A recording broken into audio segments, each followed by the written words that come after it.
لا ما عاد يرعبني ظلم يهددني لا شيء أخسره. اعوذ باللہ من الشیطان الرجیم، بسم اللہ الرحمن الرحیم، السلام علیکم ورحمۃ اللہ وبرکاتہ۔ مومنین و مومنات کرام، یہ میری روش رہی ہے کہ میں علماء کرام جو علماء مکتب جعفریہ ہیں ان کی سیرت سے آپ کی خدمت میں عرائض پیش کرتا ہوں، ان کی زندگی سے جو ہمارے لیے درس آموز قصے ہیں وہ آپ کی خدمت میں بیان کرتا ہوں۔ آج ایک بہت ہی انوکھے قصے کے ساتھ آپ کی خدمت میں حاضر ہوں۔ ہمارے ایک بہت بڑے عالم دین تھے جن کا نام تھا ملا نظر علی طالقانی۔ ملا نظر علی طالقانی نجف میں گئے، وہاں پر درس و تدریس انہوں نے مکمل کیا۔ اتنے ذہین تھے کہ جو بعض طلاب جن کتابوں کو 5 سال لگاتے ہیں ختم کرنے میں، انہوں نے 2 سال میں وہ کتابیں ختم کی۔ وہاں سے فارغ التحصیل ہو کے ہی آتے ہیں تہران کے اندر مدرسہ مروی، جس کے پرنسپل حاج ملا علی کنی تھے۔ بہت بڑا نام تھا، وہ بھی بہت بڑے فقیہ تھے۔ یہ آئے جب تہران میں درس و تدریس کا سلسلہ شروع کیا تو دیکھتے ہی دیکھتے ایک بہت بڑی تعداد طلاب کی ان کے درس میں شرکت کرنے لگی۔ لیکن حال یہ تھا کہ ملا نظر علی طالقانی غریب اور مقروض تھے، کھانے پینے کے لیے کچھ نہیں تھا، اکثر راتوں کو بھوکا سوتے تھے۔ یہ حال تھا کہ ایک رات 12:30 بجے کا ٹائم جب انہوں نے اپنا مطالعہ تمام کیا تو ان کے پیٹ میں بہت زیادہ درد ہونے لگا کہ ان کو کھانے کی ضرورت پیش آئی۔ اٹھے گئے، جو طلاب تھیلیاں چھوڑتے تھے کھانے کی ان کو جا کے کھنگالا کہ شاید کوئی چیز مل جائے کھانے کی، لیکن افسوس کہ کچھ بھی نہیں ملا۔ آئے بیٹھے فکر میں گم ہو گئے، سوچنے لگے کہ ملا کب تک، آخر کب تک ملا نظر علی یہ اس طرح سے زندگی بسر کرو گے؟ کچھ کرو، کیوں نہ تم حکومت کو خط لکھتے ہو، کیونکہ ذمہ داری حکومت کی ہے کہ وہ تمہیں جو ہے تمہاری ضروریات پوری کرے۔ بیٹھ گئے، کہا کہ وزیر اقتصاد کو خط لکھتا ہوں، اقتصادی مسئلہ ہے، معاشی مسئلہ ہے۔ بیٹھ گئے لکھنے، قلم اٹھایا، بتی جلائی، لکھنے جب لگے تو ان کو خیال آیا کہ یہ میں کیا کر رہا ہوں، یہ میرا لیول نہیں ہے، میں مکتب جعفریہ کا طالب علم ہوں، بادشاہ کو لکھنا چاہیے۔ خط پھاڑ دیا، بادشاہ کو بیٹھے لکھنے۔ بسم اللہ الرحمن الرحیم، اما بعد پہ جب پہنچے تو نفس لوامہ نے ان کو تنقید کی کہ ملا یہ کیا کر رہے ہو نظر علی طالقانی، بادشاہ سے مانگ رہے ہو؟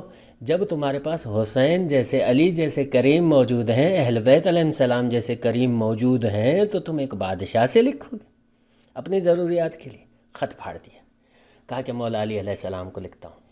مولا علی علیہ السلام کو لکھنے بیٹھے، السلام علیکم میرے مولا تیرا ایک طالب علم ہے، غریب ہو گیا ہے، قرضی ہو گیا ہے، مقروض، قرضیوں نے تنگ کر رکھا ہے مولا۔ یہ لکھنے بیٹھے تھے، پھر سوچ آئی، کہا کہ علی سے میں دنیا مانگوں؟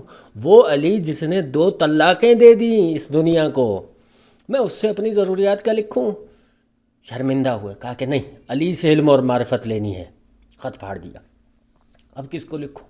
علی سے بڑی کوئی چیز ہی نہیں، کوئی ہستی نہیں ہے۔ کہا کہ اللہ کو کیوں نہ لکھوں؟ جب اللہ کو لکھنے بیٹھے تو نفس لوامہ نے کچھ نہیں کہا، بیٹھے، السلام علیکم میرے خدا، ان جانب بندہ حقیر، تیرا قال اور کیل کرنے والا، تیرا قرآن پہنچانے والا، لوگوں کو دین پہنچانے والا مالک، میری ضروریات ہیں، اور تو نے ہی وعدہ کیا ہے رزق کا، اپنے قرآن کے اندر تو نے فرمایا ہے وَمَا مِن دَابَّةٍ فِي الْأَرْضِ إِلَّا عَلَى اللَّهِ رِزْقُهَا، کوئی ایسا جاندار نہیں ہے جس سے ہم نے رزق کا وعدہ نہ کیا ہو، اس کی رزق کی ذمہ داری ہماری ہے۔ اور مالک جب تو نے وعدہ کیا ہے اور دوسری جگہ تو نے فرمایا ان اللہ لا یخلف المیعاد، تو میں کیسے مایوس ہو جاؤں تیری درگاہ سے، تیری دربار سے؟ مالک یہ میری ضروریات ہیں، مندرجہ ذیل لسٹ پوری لکھی۔ اور یہ خط جو ہے گلستان صوبہ جو ایران کا ہے، اس کے ایک عجائب گھر میں آج بھی موجود ہے۔ پہلی ضرورت، مالک پیسہ چاہیے، قرضیوں نے تنگ کر رکھا ہے، بھوک و افلاس ہے، اتنا پیسہ دے دے کہ کسی کے سامنے ہاتھ نہ پھیلانا پڑے۔ یہ لکھ کے ختم کرنے لگے تھے کہ سوچ آئی، اللہ تبارک و تعالی ان اللہ علی کل شیء قدیر کو لکھ رہے ہو طالقانی، ساری ضروریات لکھو، کیا کل پھر خط لکھو گے؟ نیچے دوسرا نکتہ بھی ایڈ کر دیا، مالک یہ جو کمرہ ہے مدرسہ مروی کا، بہت چھوٹا کمرہ ہے، میں تنگ آ گیا، اس میں دم گھٹتا ہے میرا، مالک بہت بڑا گھر دیتے، نہ صرف گھر دے دے یہ لکھا کہ بلکہ تہران کے سب سے بڑے علاقے شمران کے اندر مجھے گھر دے دے مالک، بہت اچھا علاقہ ہے وہ تہران کا۔ پھر سوچا کہ بڑا گھر مل جائے گا، میں تو درس و تدریس میں مشغول ہوتا ہوں، گھر کو سنبھالے گا کون؟ مالک ایک بیوی بھی دے دے، ایک ایسی سادہ سی طالب علم جو ایک طالب علم کے ساتھ زندگی گزار سکے، مالک وہ بھی دے دے۔ یہ بھی لکھ دیا تیسرا نمبر نقطہ۔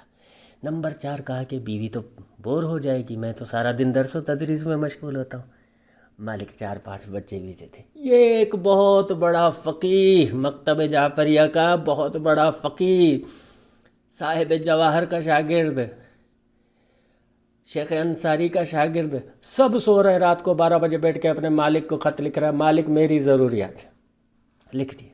کہا کہ اچھا 4-5 بچے بھی لکھ دیے، لیکن نظر علی یہ اتنا بڑا کنبہ ہوگا، اس دور میں تانگے چلتے تھے، بگیاں چلتی تھی، کون سا بگی والا تمہیں اٹھائے گا اتنے بڑے خاندان کو؟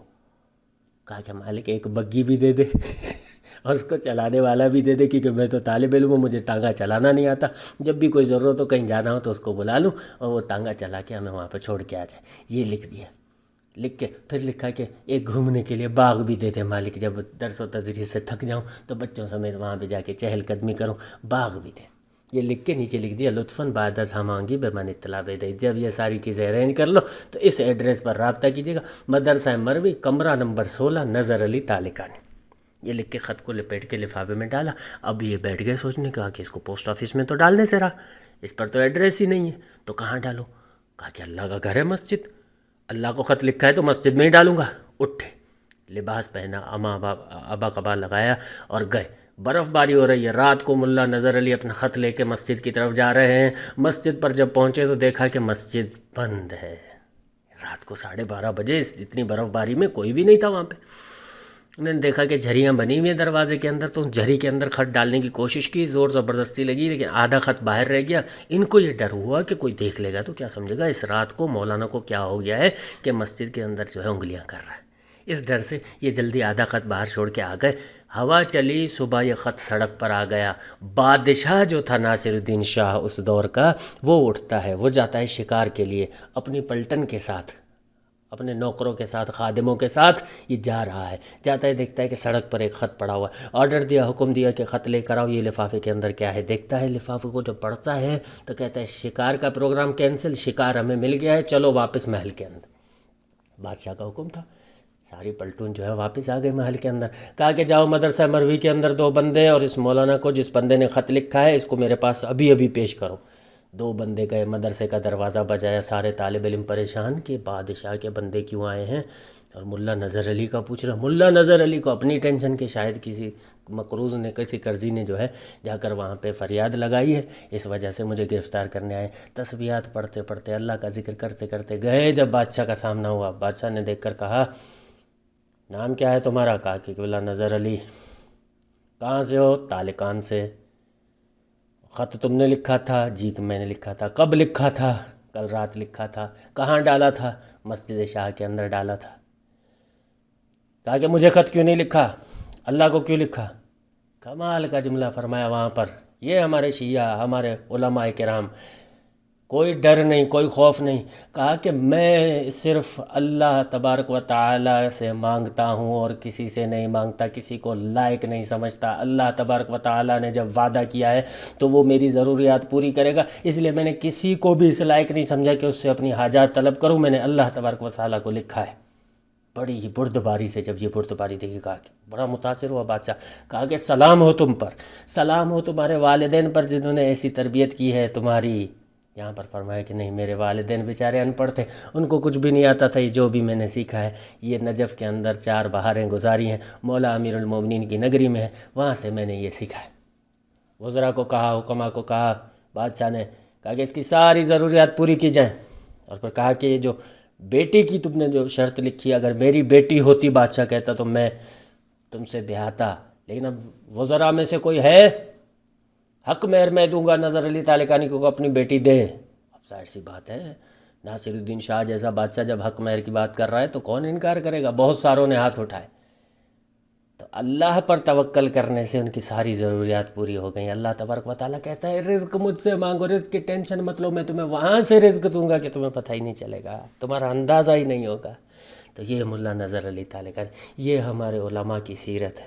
خداوند متعال سے دعا ہے کہ خدا ہمیں یہ توفیق دے کہ ہم اپنے علماء کی سیرت کو سمجھیں، اہل بیت علیہ السلام کی سیرت کو سمجھیں اور اس پر عمل کریں۔ وعلیکم السلام ورحمۃ اللہ وبرکاتہ۔